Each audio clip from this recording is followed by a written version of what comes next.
Hello everyone, আপনারা সবাই কেমন আছে? আশা করি ভালো আছেন। আমিও ভালো আছি আলহামদুলিল্লাহ। আজ জিজুর ভাই নতুন অটো নিয়ে এসেছিলো, তো আমরা একটু বসে দেখছিলাম কেমন লাগছে, মানে কি আমরা ফার্স্ট বইনি করছিলাম আর কি। ভাইপো একটু দরজাটা খুলে দেখাচ্ছিল, মানে কি অটোর এই নতুন স্টাইল আর কি, আগে তো ছিল না এটা। এখানে ওয়াজিয়াকে আমি একটু ভাপ নিচ্ছিলাম আর কি, ও একটু কাঁদাকাদি করছিল বলে একটু নিচে নিয়ে এসেছিলাম। ওয়াজিয়াকে একটু ভাপ নিচ্ছিলাম, উপরে দাঁড়িয়ে দেখছিলাম যে কেমন লাগে। কোনোদিন তো আর চার চাকাতে উঠে এরকমভাবে ফিল নেওয়া হবে না, তাই অটোরেই ফিল নিয়ে নিলাম। আর কপাল কে কোথায় নিয়ে যায় সে তো আল্লাহ ছাড়া কেউ জানে না, সে আল্লাহ রসুল্লাহ জানে। এখানে আমার দিদির মেয়ে স্কুল থেকে আসছিল, তো আমি ওয়াজিয়াকে দেখাচ্ছিলাম, দেখ তোর বড় আপি আসছে আর তার দুটো ফ্রেন্ড আসছিল। তারপরে আর কি ওয়াজিয়া যাবে বলে লাপালাপি করছিল ওর দিদির কাছে আর কি। তারপরে যেই সামনে এসেছে অমনি ওয়াজিয়া কান্নাকাটি শুরু করে দিয়েছে, মানে কি যাবে না। ও এখন করে না, বড় হওয়ার পরে ও কারো কোলেই যেতে চায় না, শুধু মা আর মা।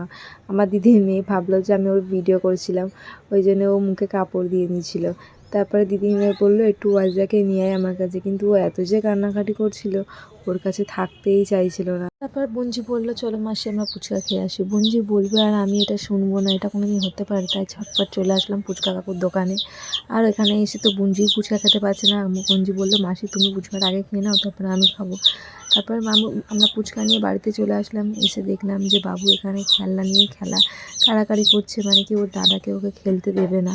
ওর দাদা খেলনা নিয়ে সাইড হয়ে গেছে, কিন্তু ও বড় খেলনা নেবে না, ও ছোটো কাঠই ওর দরকার আর কি। তারপর ওকে একটা কাঠ দিচ্ছে, ও নেবে না, সেই সব কাঠটা ওর দরকার, ও ওখানেই চলে যাচ্ছে বারবার। আর আমার ভাইপো বলছে যে মাসি তুমি ওকে ধরো, ও ছোটো কাঠ নিয়ে ও খেয়ে নেবে, কিন্তু এই বড় কাঠটা ও খেতে পারবে না।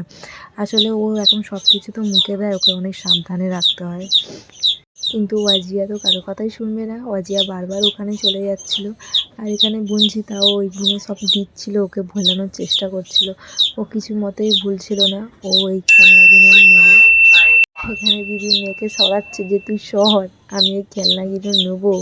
ওরা লুকিয়ে খেলছিল, তাও ওদেরকে সরিয়ে দিয়ে ও সেই খেলনাগুলো নেবে বলেই মানে চেষ্টায় আছে আর কি। ও যদি হাঁটতে শিখতো, মানে কি ও মানে সব কিছু ছেড়ে দিয়ে ও আগে পালাতো।